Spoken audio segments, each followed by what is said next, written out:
Hello and welcome back to another edition of GNAT-TV's In-Depth series.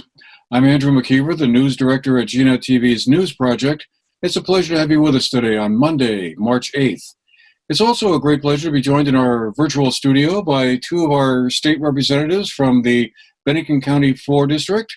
We're pleased to have with us today Representative Kathleen James and Representative Seth Bongartz.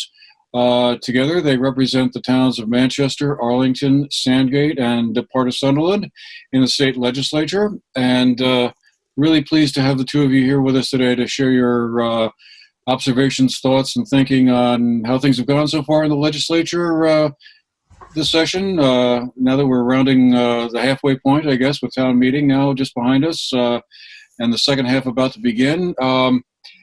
I guess I'd just like to get us started by maybe asking both of you what are your overall thoughts about the first half of the session. And Representative James, why don't we have you go first? What are some of the major priorities you're seeing unfolding in the legislature, and what may be other issues that we can look forward to in the second half? Yeah, well, first of all, thanks for having us, Andrew. And I can answer that question I guess, from two perspectives. From a big picture, kind of 50,000-foot bill, we are so far proving successful, I think, on focusing on some of the big shared priorities that cross parties and cross the House and Senate, which is to say COVID recovery, broadband, childcare, some of the big issues that the COVID-19 pandemic heightened, I guess, as they were issues that we all knew were very important, and COVID made that even more clear. So we've recently passed a big COVID recovery bill, and Seth maybe will talk about that a little bit later. But we've passed out sort of a mini COVID recovery bill that's going to provide help for different sectors of the economy and for different groups of Vermonters. And then, of course, we're sort of awaiting the arrival of our next $1.25 billion from the federal government, which is the same amount of money that we received last time around. And if the statistics hold true, last time Vermont ranked second in the country in per capita COVID relief funds from the federal government. And so it looks like we're trending in that direction again. And I think that the House and Senate leadership are still figuring out how we're going to allocate that money in the time that remains us before our targeted mid-June adjournment, whether we'll try to get it done before we go or come back for some kind of special session. So COVID recovery, broadband, childcare, and I hope we'll have a chance to talk more about those issues in depth. And despite the fact that we're hampered by Zoom and that we're working remotely, I've been really pleased with the amount of progress we've been able to make on really thorny issues. And if we come back around to it, I'd love to talk about what we're working on in the Education Committee and with the state colleges as well. But I think I'll let Seth take over for a minute and find out how he thinks it's going. All right, Representative Bongartz. Kathleen has obviously, hit the big ones, and we knew they were going to be the big ones. But I think, I would just sort of say that one of the things that I've just really felt is that people are working really hard, and there's an intensity to this session. There's an intensity, I think, in every committee of effort and a sense of urgency. Partially, it's because of COVID and wanting to make sure that COVID relief bills are coming out and we're actually doing something.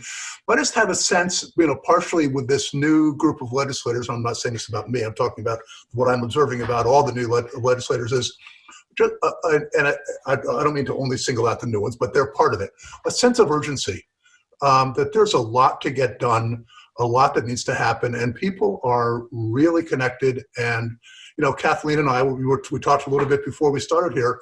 We're off today, but we were both working all day, and and that I think is it's obviously not just us. That's what everybody's doing. People are, see the issues that Vermont is facing. There's a real wanting to deal with them. So before we get into some of the issues in more depth, like broadband and affordable housing and so forth, I guess I'm curious, how has the working remotely been so far? I mean, it must be a really different experience for both of you. Do you think it's been sort of slowing things down when you're not able to kind of have direct face-to-face conversations with colleagues in the hallways or over coffee at the cafeteria, or has the work gone forward pretty much at the same pace as it would have ordinarily? You want one of us to, Well, which one do you want to go first?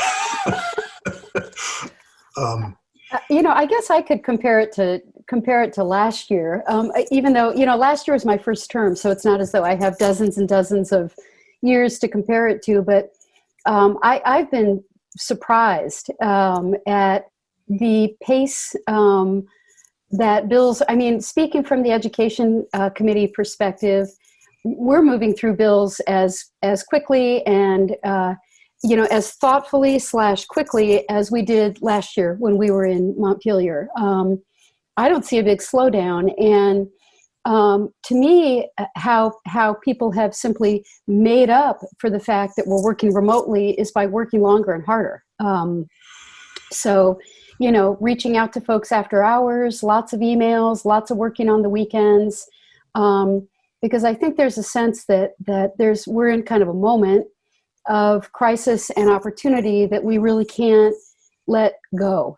And, I think the broadband bill is a great example of that, and some of the other bills that we'll talk about as well. Vermont State Colleges, we can't afford, in my opinion, to have this be some sort of half measure session. The issues are too important. The opportunities, especially with the federal funding, are too important, and everybody's too motivated. I think it has both its drawbacks and its attributes. I think Kathleen is absolutely right. In my committee, we are likely this week to vote out our third kind of major piece of legislation out of the Natural Resources Committee. That's, in one level, that's extraordinary to get three major bills out before crossover. And so I think to that extent, the committees are able to work fine with Zoom. I also think that it's a lot easier for people, this is the bad part, I suppose, almost, for people to arrange meetings by Zoom. We get invitations for meetings. If you were trying to get people from around the state together for a meeting around a table, it might happen, on occasion. Now it happens like 30 times as much because it's at 8 o'clock on Thursday morning. We can do this and get everything.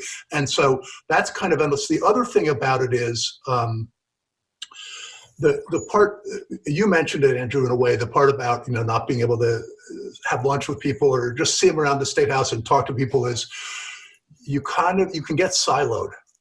It's hard to really know what's going on in some of the other committees. The people try to make that happen. The leadership tries to put, we have meetings and we listen to what others are doing, but it's not the same thing as, you don't get to know your committee member. I'm digressing a little bit. You don't get to know your committee members the same way because there are those moments when you're in the committee room before the meetings start and there's 4 of you sitting there and you just start talking, or you sit around a little bit afterwards and you talk, and you see people in the hallway and you have a sense of what's going on in the other committees. That, I think, is for me the biggest loss, the hardest thing to really make up for is the siloing. I know what's going on in my committee, and maybe more than I ever would have, because it's almost my entire focus, even though I try to do everything else. But it's hard to really understand, get a feel for what's going on in other parts of the body. Yeah, it's got to be very different. I can't imagine thinking back to some of the times I've been up there and seeing how much of that those hallway conversations make a difference to people's understanding about what's going on. To imagine working without that. But so one of the things, I'm sorry to interrupt. One of the things that Kathleen and I do is every couple of weeks, we meet with some. We have this little like coffee hour almost with it. It's just some kind of local reps that we're kind of friends with, and we just talk about what's going on in their committee. We get that's happening on a larger level, and we do it also a little bit here relatively locally, just to really get a sense of what's going on. Yeah, I've made similar attempts. I put out a lot of random phone calls and emails and texts to a lot of the new legislators, sometimes just to say hi. And also I just pick up the phone every once in a while and call colleagues on another committee and say, what's going on? What are you doing? What's the weather like in Wethersfield?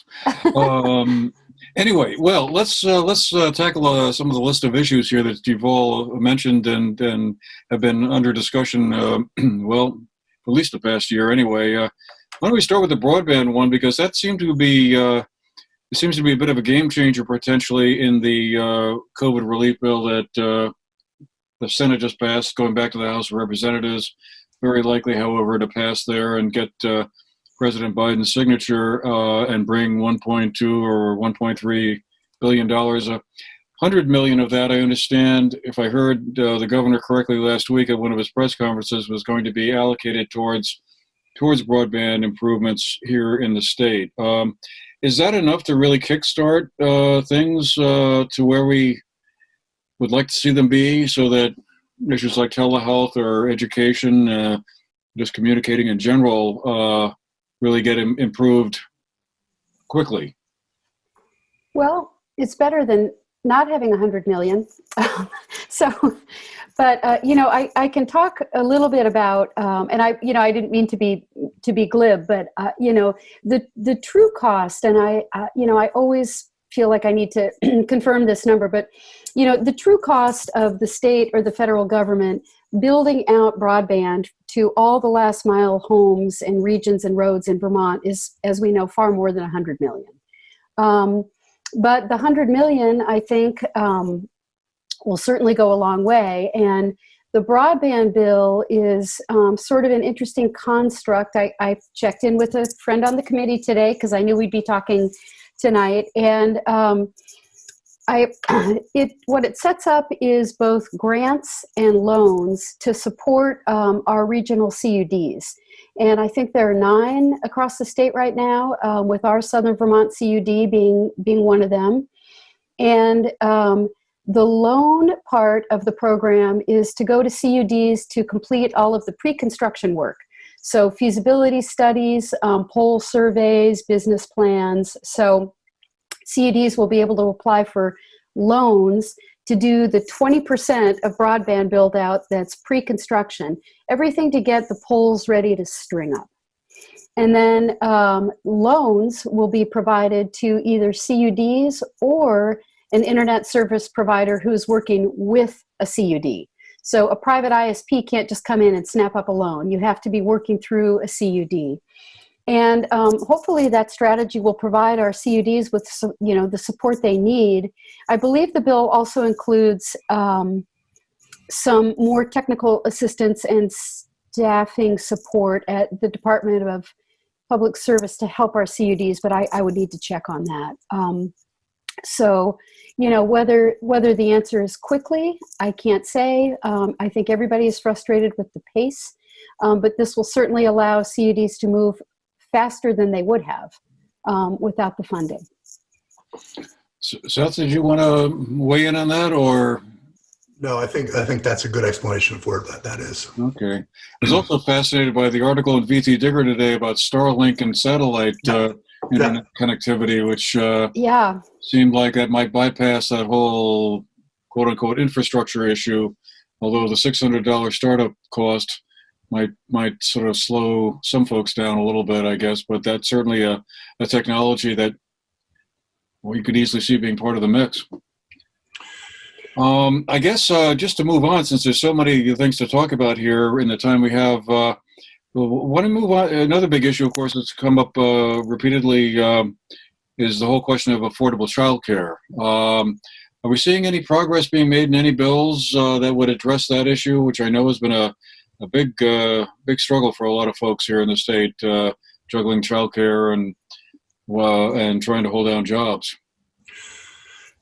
Kathleen, why don't you start, because I think you've got a real sense of exactly what this is right now. Okay, and then I'll turn it over to you, Seth, because Seth and I are both lead, and original sponsors on a very ambitious childcare bill.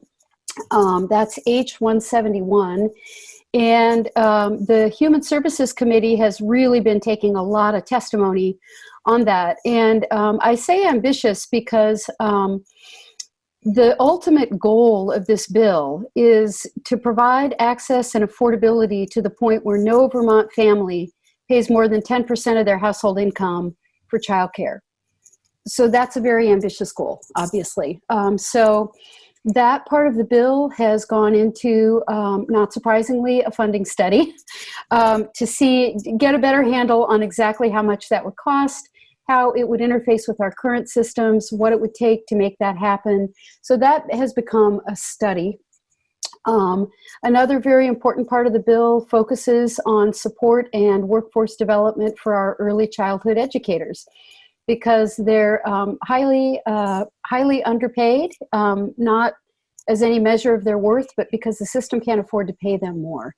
And so help with school, help with loan payback, and help ultimately in making sure that they receive a wage that's commensurate with what they could earn in the public school system, which is better paid. So that bill is going to be coming out of Human Services. I would assume, well, this week, because it's crossover week. Yeah, I wasn't sure about exactly what was going to be in it at this point, but it's at least a 3-year process. By the way, it's set to come out in stages over the course. Right, the first year is really to set the goals, to establish the goal by legislation, the 10%.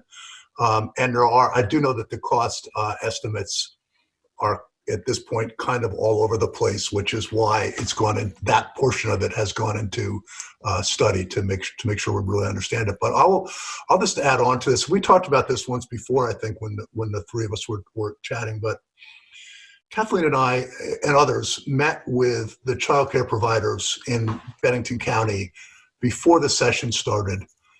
And we listened to the people who give so much of themselves to our kids. And they didn't, just really, the pay is horrible. There's no, people who have gotten their degrees, gotten their certificates, they do so much, and there's no retirement benefits. The pay is horrible, and it really made me sad. That part of it, and we have to fix that. And it's going to cost money. And I think if this is one of those times when you simply say, it's going to cost money, we're going to have to pay for it, we have to fix the child care system in Vermont, because it is keeping women out of the workforce. It's having, of course, a greater impact on women.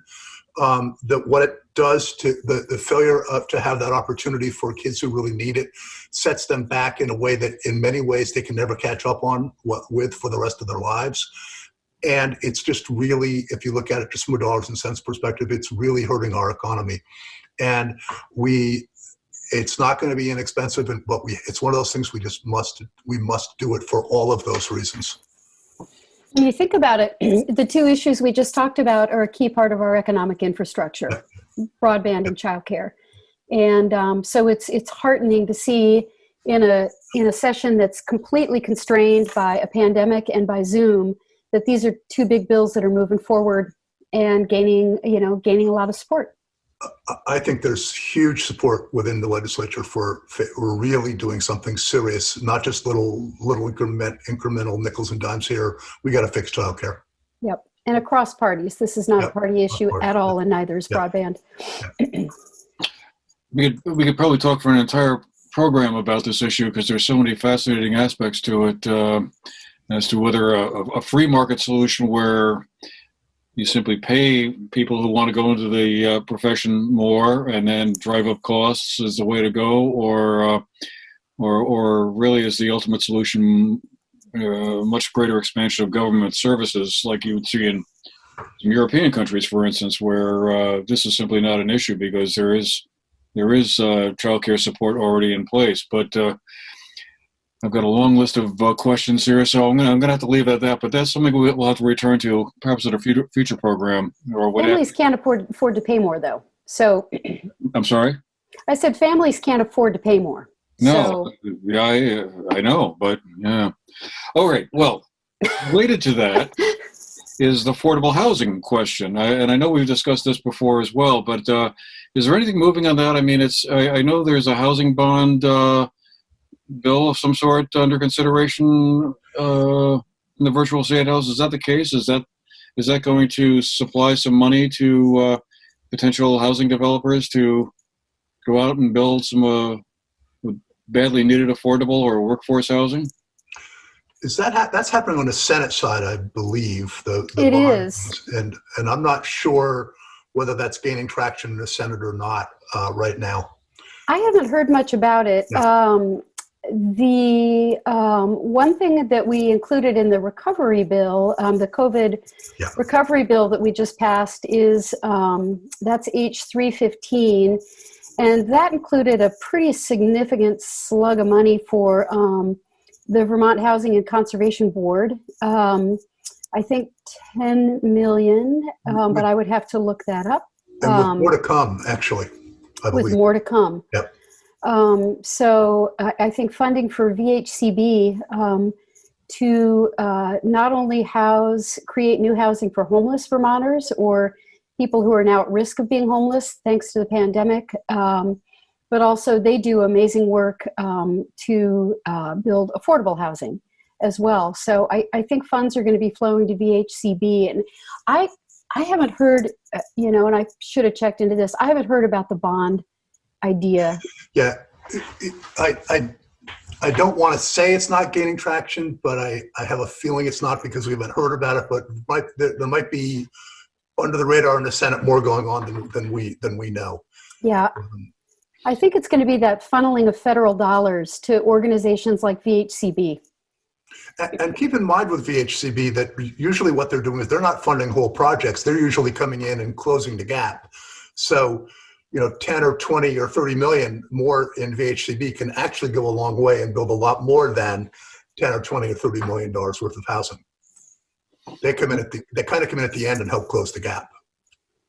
Okay, well, we'll stay tuned on that as well, since that's been an issue that's been kicking around way before the pandemic arrived, and I'm sure even more critical now. But let's move on to the education front. And Representative James, I know this is an area you're closely involved with, being on the education committee. There are several things that seem to be happening on that front. I mean, it's always a very active area, but it seems like there's some legislation around school construction, and also this waiting study. I guess I was wondering if you could explain that a little bit for us. Yeah. What's happening with that? So I guess just to backtrack for 2 seconds, my committee is going to be voting out our three big bills. I guess we're a week behind Seth's natural resources. We're voting out three big bills this week. We're voting out the construction bill, Andrew, that you just mentioned. And before anybody gets too excited, that is not a bill to resume the state construction aid funding program that has been suspended since 2007. But it is a bill to start moving in that direction. So the construction bill is going to update the building facilities standards. It is going to create a statewide assessment of school buildings, so we know kind of what shape all of our buildings in, and we can start to prioritize them.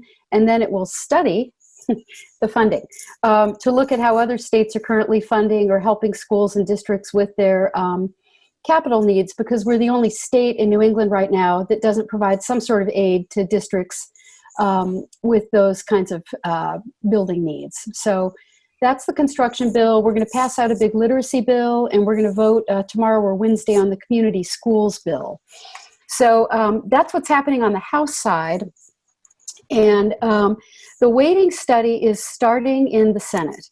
And I did talk to Senator Campion this morning, and I know that they are going to be taking testimony and that they've been talking quite a bit about the waiting study, but that's going to start there and come to the House.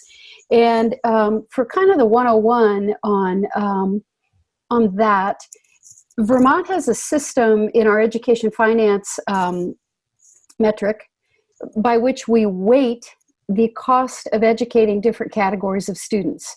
So, in the complex and convoluted and super hard to understand education finance system that Vermont has, we do acknowledge that it costs more to educate, say, high school students because of all their extracurriculars and sports and extra programming, and that it costs less to educate pre-K students, and that it costs more to educate students who are English language learners, or who are living in poverty, or who attend small isolated schools in rural districts. Those students cost more to educate. And the formula that we used to calculate how much these students cost is very outdated and was never really based on good data to begin with. And so the legislature commissioned a study, and that study was delivered like a nonpartisan kind of academic level study that was delivered to the legislature right before COVID last year, and recommended that we change the weights. And the weights are what are used to calculate ultimately property tax rates. So when we change those weights, it's going to change that equation. And some districts are going to sort of come out ahead, and some districts are kind of going to come out behind. And so, you have people saying that the weights are wrong, that it's a huge inequity, and we need to enact change immediately to kind of right the wrongs of inequitable education funding. And you have other folks, I think Seth and I included, saying, yep, this is inequitable, we have to fix it, but we're going to need to have some kind of on-ramp or phase in so that districts who are going to wind up, I guess, with higher tax rates have some sort of phase in. So that was a long answer, but the weighting study is a very big deal. And, whether we wind up with a bill this year or next year, I don't know. The powers that be will decide that. No pun intended, Seth, but did you want to weigh in on that as well?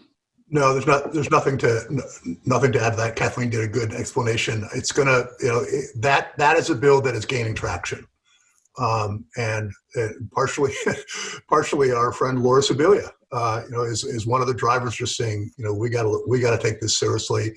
It's time to fix this, and I think she's probably right. We'll just see what it means. It's early in the process. Is it too early to weight? Oh, I'm sorry, Andrew. The poverty weight was the one that was off by the hugest factor, and so it's going to be those districts that educate a lot of low-income students that are really going to see, a big step ahead. I guess I'm just wondering, do you have any sense as to how it would affect the local school districts here, or the Taconic and Green District? I mean, would it be a net negative from our parochial standpoint, or? Okay, so the last time I looked at it, and this may have been updated, but the last study I saw was kind of an informal, nothing that the Joint Fiscal Office does is back of the envelope, but it was an informal look, and the weights are levied at the district level. So the Taconic and Green, I think, comes out sort of okay, because we have schools like we have communities like Danby that educate a higher percentage of students in poverty, for example, netted out against a community like Dorset that has a lower percent. So the last time I looked at it, I remember thinking, it's not going to be a huge boon to us, but it's not going to be a huge hammer either. Okay. Before we move on completely from that, I guess I also wanted to ask you both if that bill that involves a tax structure change has any legs to it. That's one study suggested that it might be time to shift our education tax funding formula more towards an income-based system as opposed to property tax. And this is, of course, a subject that has come up before in the past. Is that anything that's likely to move forward in the second half of the session, or given the fact that there's a lot of complexity around that and definitely winners and losers in play there, that's just not ready for prime time yet? Well, I don't know if it's how quickly it's going to gain traction, but it's going to gain traction. And by that, I mean, at the very least, it's going to get a hard look with a lot of testimony and a lot of input. It's 182 pages long if you're looking for something to do. So good bedtime reading, huh? Yeah, bedtime reading. And I think when we talk about shifting to education, to income for funding schools, what we're really talking about in that study is the primary residences. And really, as you know, what we have right now with primary residences and the reduction in taxes based on income is we really have an income tax sort of disguised as a property tax. I mean, it wasn't intentionally to disguise it, but that's kind of what it is. So what they're talking about is just simply make it, when you're talking about primary residences, simply make that based on income. And it may not even be as big a change as we think it would be, because we're almost doing that now. We're not talking about funding the rest of education with income. Everything else would stay the same. It would be that portion of school funding that would shift to. And the other portion, the other part of the bill, in particular, the big one, is to, rather than tax just goods the way we do now with the sales tax, is to expand it across the board to services. And there's an underlying rationale for this. I'm, by the way, not saying whether it's in the end going to make sense or not, or whether I'm for it or whatever, but the underlying rationale is that as the baby boomers and the population gets older, they actually shift their buying more toward services. And that if we focus only on goods, the amount to be covered is shrinking. And the other thing is that if you do that, then you can take the 6% and lower it down to 3.8. So it's broadening it and lowering it. Now, I've got no idea in the end whether that's going to end up making sense or not, but that's what it's talking about. I think maybe the shift, and I'll say, underline maybe, but maybe the shift to just the first part to going just to an income basis for the people who live here instead of the primary residences, that may well make sense. But again, we'll have to see what the numbers really say in the end. But that is going to get taken up by Ways and Means and other committees before we're done. It might be over the course, that may take 2 or 3 years, 2-3 years as well. Interesting. Well, Seth, one other question I wanted to ask you, since this pertains to something I believe your committee has been working on, is that the revisions to the bottle bill or the recycling bill. Yep. Can you tell us where that stands at the moment? It sounds like that would broaden the number of different classes or categories of returnable cans and bottles that folks could get back for a deposit. And there's more to it than that, I'm sure. So yeah, no, the main thing is a practical matter. What we're really talking about is plastic water bottles and wine bottles. Okay. Right. And the estimate is that would almost double the amount of things that are redeemed. And we're also talking about raising the deposit from 5 cents to 10 cents. We put that 5-cent deposit in, what was it, almost 50 years ago. There's been some inflation since then. And so just going to 10 cents, but it's estimated that going from 5 to 10 cents will increase, for everything that's covered, will increase the return rate from 75%. When Vermont's fairly high, actually, at 75%, with 5 cents. As we've seen in other states in the country, it'll raise it to 90%. And that's a lot. Will be almost universal redemption, and we all know that plastic water bottles in particular are just thrown into the trash all the time, and there's a lot of volume there going into landfills, and some of it is getting recycled. A lot of it's getting recycled now, but this just raises the whole rates, and it actually results in true recycling as opposed to another final use. As opposed to a final use in something else, it results in true recycling, more bottles being made, more bottles coming back, and then it happening again and again. Okay. Well, working our way through the list here, but before we have to run, I did want to ask you both about another issue I don't believe we've talked about before in any of our conversations, and it's one that sort of come onto my radar screen a lot more in the last month or so, and that's the whole issue around racial bias in Vermont. As we all know, Vermont is overwhelmingly Caucasian state, and it seems like there's been a lot more conversation happening around how can we make Vermont a more welcoming place for other folks. I mean, there's also a big economic component to this as well. As we were talking before we started about how if we're going to grow the workforce in Vermont and replace folks who are retiring out of the workforce and attract younger workers, that's going to change those percentages around. It's got to, basically. I guess I'm just wondering, what are you hearing in the virtual State House, or as you chat with your colleagues and other folks?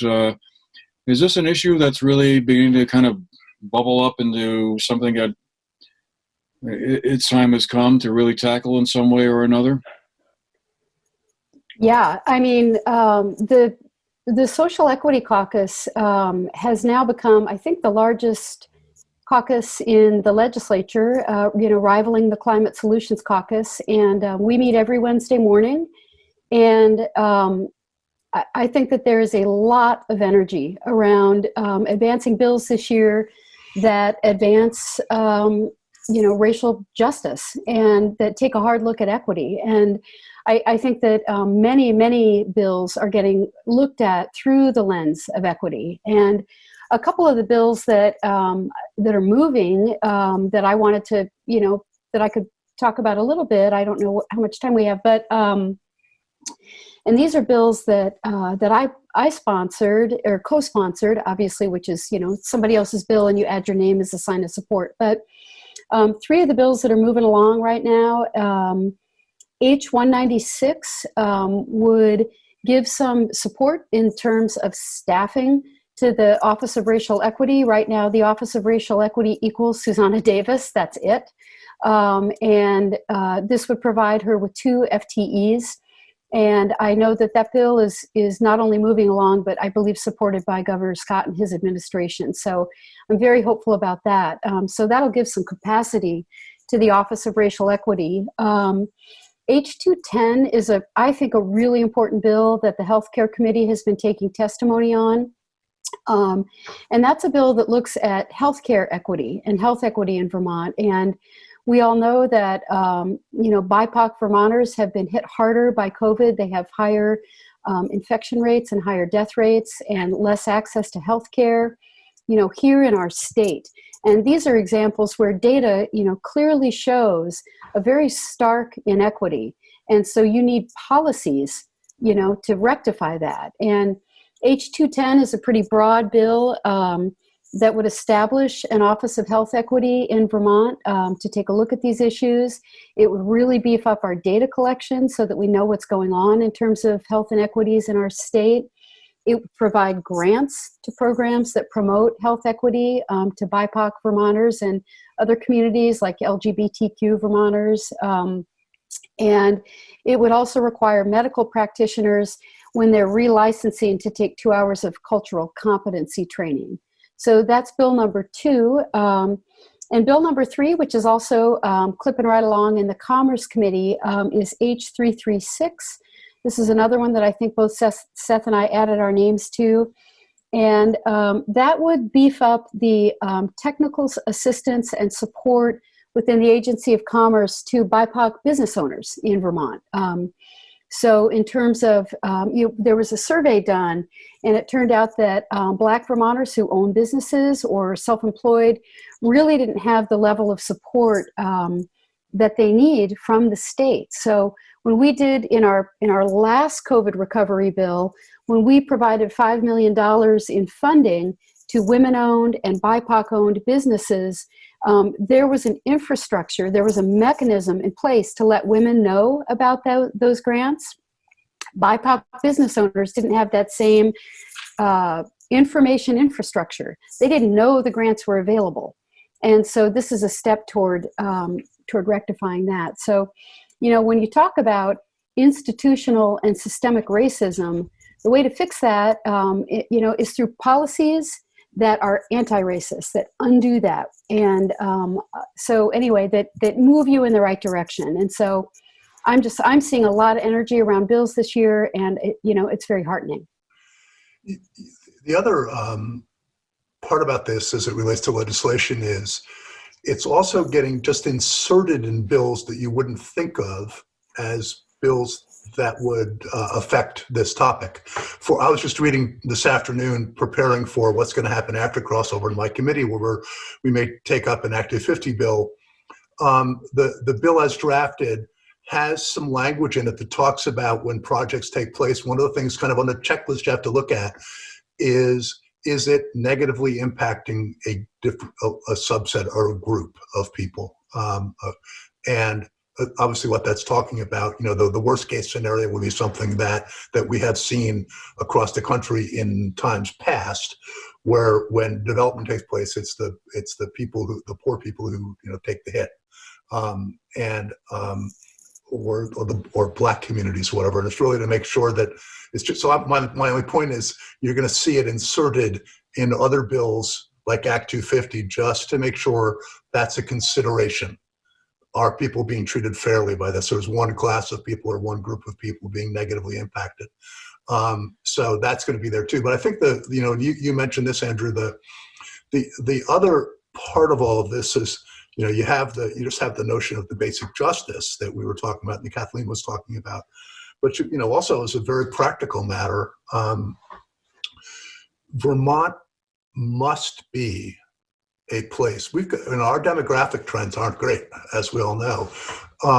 And Vermont must be seen across the country as a place that is truly welcoming of people that look different than us, and we have to not just look that way. We actually have to be that way, because if we're going to build the workforce of the future, and if we're going to change these demographic trends, and we're going to have a successful economy, we need to get away from this notion. This whole thing about, oh, you're not a Vermont unless you've been here for 5 generations. Well, you know what? Nonsense. If you're here and you're committed to Vermont, you're a Vermonter, and we have to make people really feel that. And we have to, there really is a difference in what it feels like, and it's often not intentional on the part of all of us who are Caucasian, but it does feel different to people of color and people who are different than us, and we need to really get our arms around that, and we need to fix it, and we need to make it be a place that is truly welcoming, or otherwise we're not going to be successful economically. Just looking at it from that sort of almost selfish perspective, but that's we need to look at it in every way possible. That's one of them. There's a lot to that. I mean, this whole subject has come up most frequently in the past, as well as around police stops and racial profiling by police. Will any of these bills address that part of it too, or is that not yet ready for a legislative fix of some sort? It could be going on, and we might not even know. I don't think which committee. We passed, and gosh, I'm sorry, Andrew. I would now have to go back and look at, refresh my memory, but we passed some legislation last year, I think in the Justice Reinvestment 2 bill, but I didn't come with my notes on that one, and my hard drive in my head is full. But we passed a bill last year, I know, that would improve data collection across the justice system, so that we can start gathering better data. I mean, we know that that Black Vermonters are more likely to be pulled over. They're more likely to be stopped, and I think that this bill expanded that notion of data collection, because you need to start at first by getting your arms around the problem and understanding how widespread it is, and collecting better data so that you can then put policies in place to address the problem. But I'm sorry, I can't remember, but I know we passed something around that last year. No, that's okay. That just thought popped in my mind as I was listening to Seth's answer there. Well, okay, so there's like about 5 other things here I'd love to talk about, from pension reform to the transportation bill and climate action, to say nothing of economic recovery from COVID and the pandemic, which hopefully will be addressed to some degree in the next federal legislation that we're hopefully going to be seeing some money flowing into the state fairly soon. But unfortunately, I'm going to leave it there for now. But I wanted to thank you both for making the time available to help bring us up to speed on what's happening out in the virtual State House, and we'll certainly be following along. And I know you both have a coffee hour coming up, I think, this coming weekend on Saturday. Saturday. Yep. Folks log into that? Will you be sharing the Zoom information? Yeah, we're asking people to email me just before, 30 minutes before, just so that I'm not frantically, anytime before 30 minutes before. Just email my legislative address. That's kjames@ledge.state.vt.us, and then I'll send you the link. All right, and then we'll have you back in a couple more months after the session's over and talk about all those other things we didn't get to today. Yeah, there's a Sounds lot great. we didn't talk. Like you say, the pension reform. There's the money for trail systems. There's all kind of exciting stuff going on. And if we had a couple hours, we could have easily filled it. So State colleges. but thanks. Yeah, State colleges, Yeah. Yeah. Yeah. And 10 million more for business in business grants coming soon. So whenever you want to talk, Andrew, we're All right. Here. Well, we may have to have you back in before the end of the session. I think so. All right. Terrific. Well, thanks for your time today. Thanks to all of you who've been watching. Hope you enjoyed the show, found it interesting, and we'll see you again the next time. Thank you both, Representatives James and Bongartz. Really appreciate your time, and we'll be in touch. And as always, thank you, GNAT. All right. For this is a huge community service. So thank you, GNAT.